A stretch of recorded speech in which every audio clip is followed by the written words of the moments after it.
Howdy folks, today we're looking at Rogues #1 from 2022 in DC Comics Black Label. The Flash's Rogues Gallery has always been a unique institution in comics. Whereas characters like Batman and Spider-Man possess similarly large assortments of villains, they're rarely team players. Sinister Six notwithstanding, that's always been portrayed more as a temporary alliance of convenience, and so too anytime any of Batman's major baddies decide to call a parley.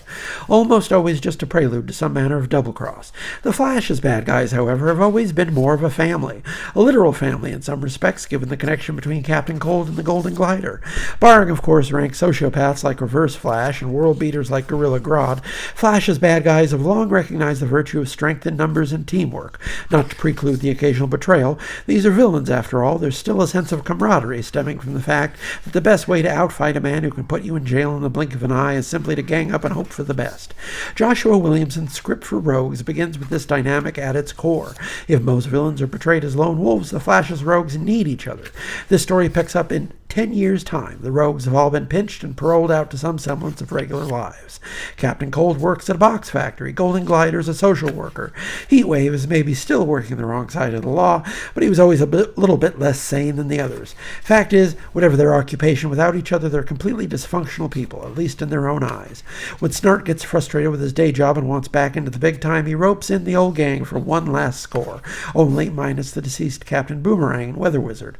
In their place we have Magenta and Bronze Tiger, one a Flash frenemy who never really consorted with the old rogues, and another more famous for his association with the Suicide Squad.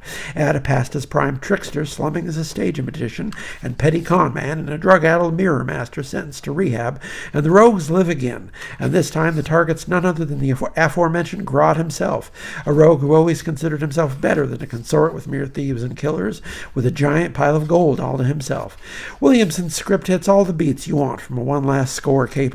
The relative squalor of the rogues' latter-day accommodations is leavened with dark humor throughout. The real appeal, however, is the art by Italian illustrator Leomacs. The Black Label album format gives the proceedings a definite European cast, with a focus on character expression and mise-en-scene that makes every page a pleasure to pore over.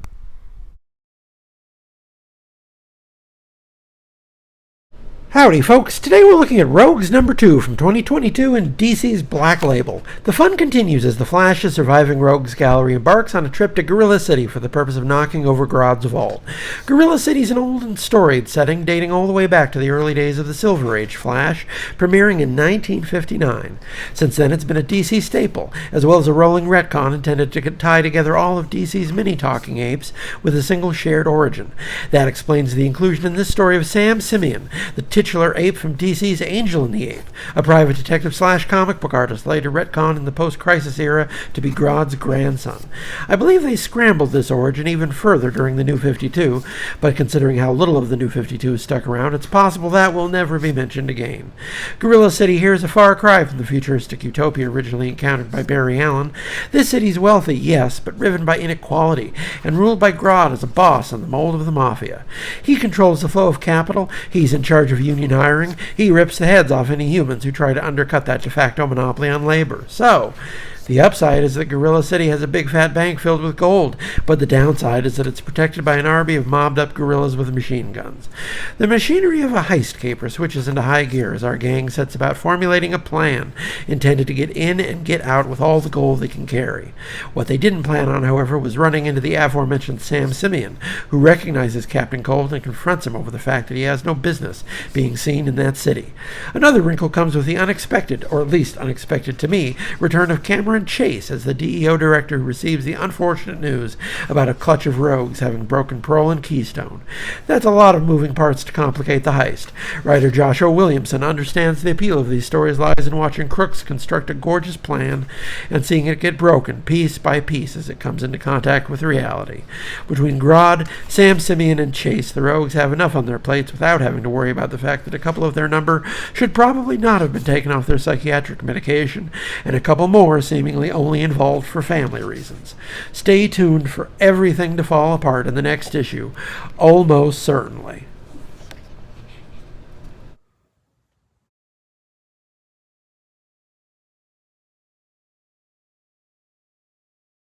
Howdy folks, today we're looking at Rogues number 3 from 2022 in DC's Black Label. The heist gets underway and things go more than a little pear-shaped for our intrepid gang of crooks.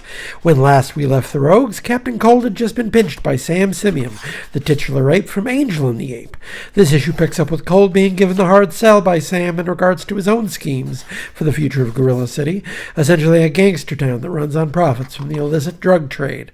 For all his pretensions as a conqueror, Grodd is ultimately revealed to be just another crook, an ape with no compunctions about using the resources of his people to further his personal wealth. As expected, things start going badly for the Rogues as soon as their plan comes into contact with reality, with both their exit plan scotched and their heavy hitters out of commission sooner rather than later. The most impressive aspect of Rogues, and the reason I recommend the story so highly, is the work of Italian cartoonist Leomacs, surely among the very best-looking art jobs to come out of the company in a good long time. The album format gives the art room to shine.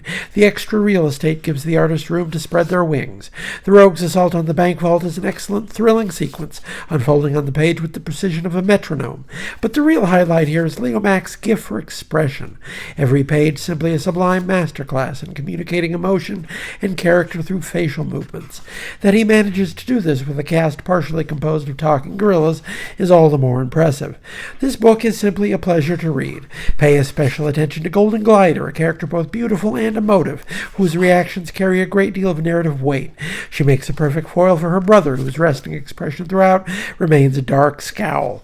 Colorist Jason Wordie also deserves special commendation for his work. Every scene and every character is given their own palette, switching up throughout the book in a way that feels both organic and imaginative. This is a book defined above all else by a careful, scrupulous attention to detail.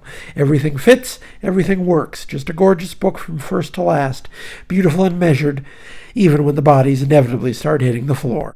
Howdy folks, today we're looking at Rogues number 4 from DC Comics Black Label in 2022, and so the story ends. Without going into over much detail about the actual plot passing before your eyes, it shouldn't be a surprise at this point to learn that the story doesn't end well for our merry Rogues. Probably to be expected. The one last heist genre is familiar after all. If we know it's the old gang's last ride, we can't be surprised when the story starts playing for keeps. The Flash doesn't stop by to help wrap everything in a neat bow. Captain Cold's plan goes south and the bodies start piling up in short order. What pathos emerges does so because we recognize that we are seeing broken creatures, literally unable to function outside the role of defiant outlaw, spitting in the eye of authority out of pure spite. I can't help wonder if Rogues was hurt by its timing, coming out during the same window as not just Catwoman Lonely City, but Wonder Woman Historia, not one but two significant books destined for perpetuity on the strength of career best work from comics veterans. Rogues is a scrappy book by nature, and it couldn't but fly under the radar in that August company. It maybe didn't help that the Catwoman book was premised on a similar kind of one last heist plotline. Certainly the books share some similarities in terms of premise, but there's no doubt which book approaches the subject with a nasty gimlet eye, shorn of any real sentimentality. What sentiment the book has is of the most desperate kind. Golden Glider pleading with her sociopathic brother not to descend to the level of murdering children, a line below which even the woman who slit people's throats with ice skates won't sink. It ends the only way it could. Cold versus Grodd, the two biggest bastards in Flash's Rogues Gallery, who aren't actually serial killers, just two mean SOBs who don't really have anything in common except they couldn't think of a better way to die than pissing each other off. Williamson and Leomacs have really put together a very special book here, one I sincerely believe will build its audience in collected form. It's just too handsome of a book, with every page just about offering some kind of delight from Leomacs' pencil. I was taken throughout by his Golden Glider, for instance, an improbably beautiful woman smack in the middle of the most sordid circumstances imaginable by virtue of being unable to extricate herself from her toxic brother's orbit. As far as Leomacs goes, I'm a certified fan going forward. The man can draw like a house on fire. He can draw pretty girls, and he can draw brutish apes, and he can even draw brutish men and pretty apes. He frankly seems like he can draw just about anything.